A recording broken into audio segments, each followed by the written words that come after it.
नमस्कार. भाषेची शब्दसंपत्ती यातला पुढला प्रकार आज आपण पाहणार आहोत. तो म्हणजे समानार्थी शब्द. मी स्नेहल सुरेंद्र बापट. इयत्ता 10वी मराठीचा विशेषत्वाने आपण आज ही शब्दसंपत्ती पाहणार आहोत.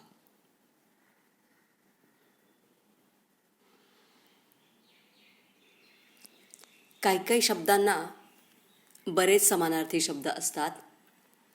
जितके शक्य झाले तितके मी तुम्हाला इथे दिलेले आहेत. काहींना अगदीच एखाद दुसराच शब्द समानार्थी सापडतो, ते सुद्धा आपण विचारात घेतलेले आहेत.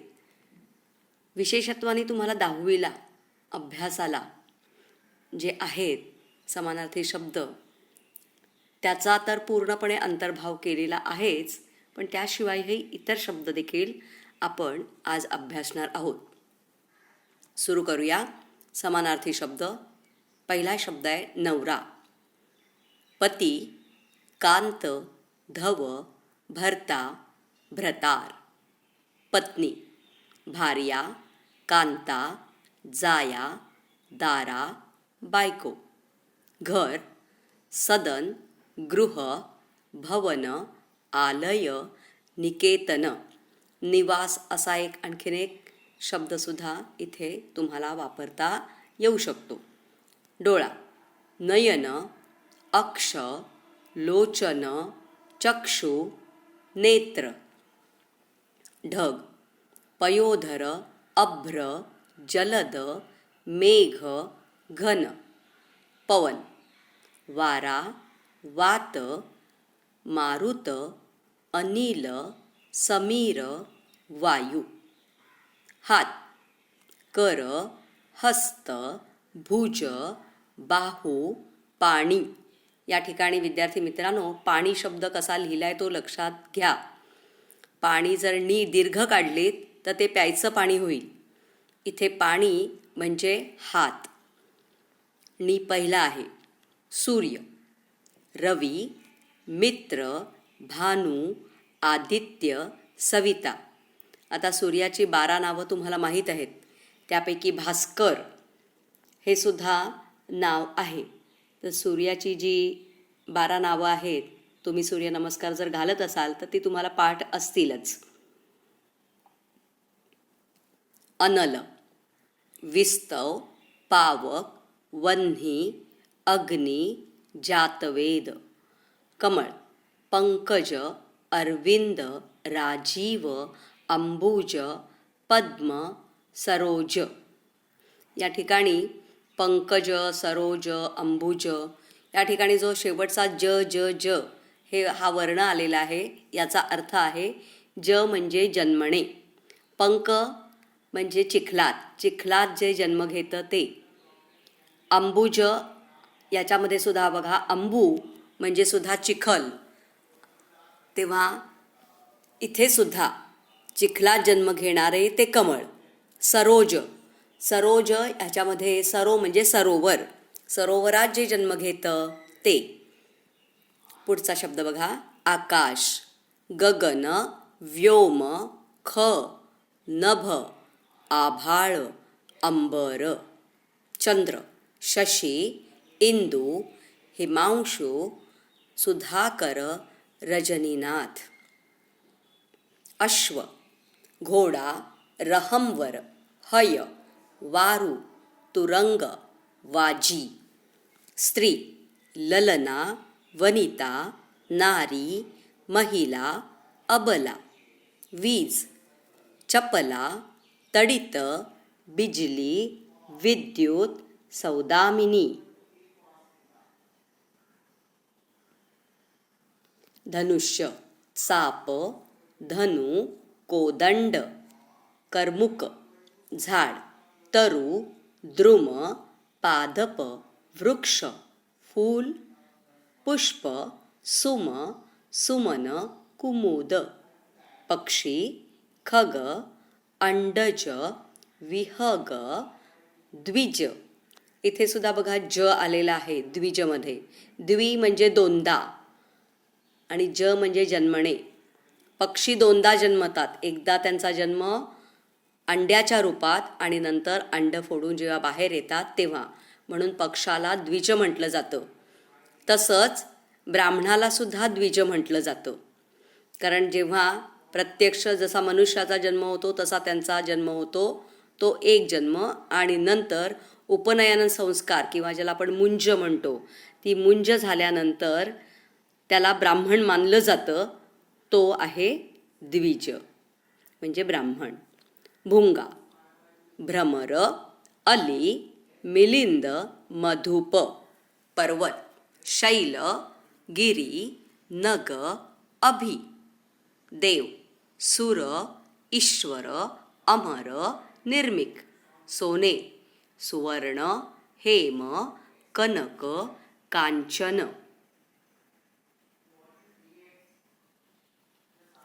वन, जंगल, अरण्य, कानन, कांतार, विपिन, रान, वानर. कपी, मर्कट, शाखामृग, गोलांगुल, माकड. पृथ्वी, धरणी, मही, अवनी, रसा, भूमी, धरती, वसुंधरा, क्षमा. लक्ष्मी, रमा, इंदिरा, वैष्णवी, श्री, कमला. युद्ध, समर, रण, संगर, संग्राम, लढाई, संघर्ष. राजा, भूप, नृपती, नरेश, भूपाल, पृथ्वीपती.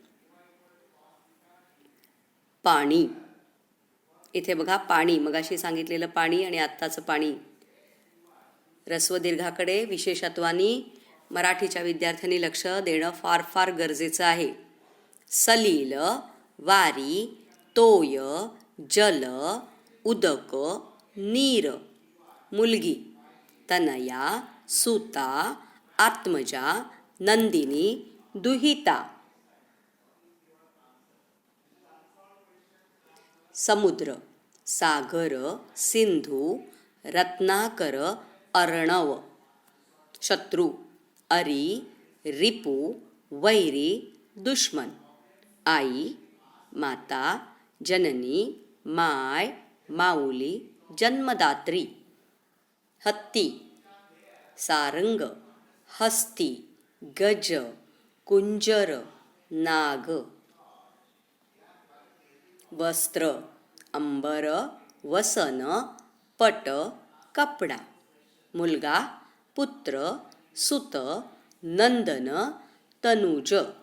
नमस्कार, नमन, वंदन, अभिवादन, प्रणिपात. पोपट, राघू, शुक, रावा. पर्ण, पान, पत्र, पल्लव. डोके, मस्तक, शिर, माथा. जमीन, भू, भूमी, भुई. डौल, ऐट, दिमाग, रुबाब. चांदणे, कौमुदी, चंद्रिका, ज्योत्स्ना. खल, दुर्जन, नीच, दुष्ट. काळोख, तम, तिमिर, अंधार. काळजी, चिंता, विवंचना, फिकीर. आनंद, हर्ष, मोद, संतोष, आश्चर्य, नवल, अचंबा, विस्मय. स्तिमित होणे असा सुद्धा एक शब्द वापरतात. स्तिमित म्हणजे सुद्धा आश्चर्य, आश्चर्यचकित होणे असा अर्थ आहे. अहि, साप, सर्प, भुजंग. देह, शरीर, तनु, काया. दूध, क्षीर, पय, दुग्ध. मुख, वदन, तोंड, आनन.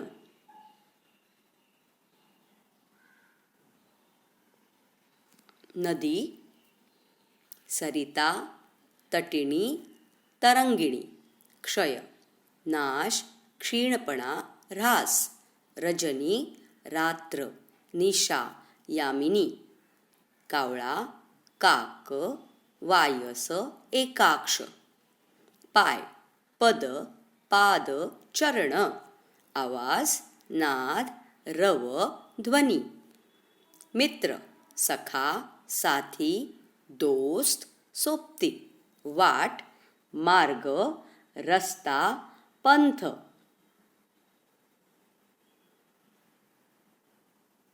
रुधिर म्हणजे रक्त, सर्वथा, सदैव. धेनू, गाय, गोमाता, रसना, जीभ. गरीब, दीन. इथे पण बघा दीन, दी शब्द दीर्घ आहे. पहिला काढला तर तो दिवस होईल. गलका, गोंधळ. व्याघ्र, वाघ. गोष्ट, कथा. मासा, मीन, मत्स्य. खळगा, खड्डा. गाव, ग्राम, खेडे. विभव, ऐश्वर्य, वैभव. जन, लोक. अश्रू, आसू. द्रव्य, पैसा, धन. तेज, प्रकाश, लकाकी. वृद्ध, म्हातारा. वृद्धत्व, जरा, म्हातारपण. जवान, तरुण, सैनिक. व्यथा, दुःख, वेदना. सुगंध, सुवास. चक्र, चाक. कीर्ती, प्रसिद्धी. गरिबी, दारिद्र्य. आर्जव, विनंती. संकट, आपत्ती. दाटी, गर्दी. तेजी, भरभराट. फायदा, नफा. सहवास, सान्निध्य. अदृश्य, दिसेनासा गुप्त. प्राणी, पशु, जनावर. खिडकी, गवाक्ष, झरोका. सर्व, सकल, सगळे. ऋण, उपकार, कर्ज. इनाम, बक्षीस, पारितोषिक. स्वाद, चव, रुची. तलाव, तडाग, सरोवर, कासार. दिवस, वार. वासर, अहन आणि दिन. देऊळ, देवालय. मंदिर, राऊळ. बाप, जनक, पिता. वडील, जन्मदाता. बाग, उद्यान, उपवन, बगीचा. भाऊ, बंधू, भ्राता, सहोदर. ज्ञानी, शहाणा, सुज्ञ, जाणकार, डोळस. सिंह, पंचानन. मृगेंद्र, वनराज, केसरी. विद्यार्थी मित्रांनो, वारंवार जर तुम्ही हे ऐकलत तर तुमचं निश्चितपणे पाठ होईल आणि 10वीला कृतीपत्रिकेत तुम्हाला समानार्थी शब्द जे येतात ते तुम्हाला सहजगत्या लिहिताही येतील. जितकी भाषेची शब्दसंपत्ती तुमची अधिक, तितकं तुमचं भाषेवर प्रभुत्व अधिक. तेव्हा पुन्हा आपण भेटूया. तोपर्यंत हे ऐकत राहा. सहज जाता जाता आनंददायी असा तुमचा अभ्यास होईल. धन्यवाद.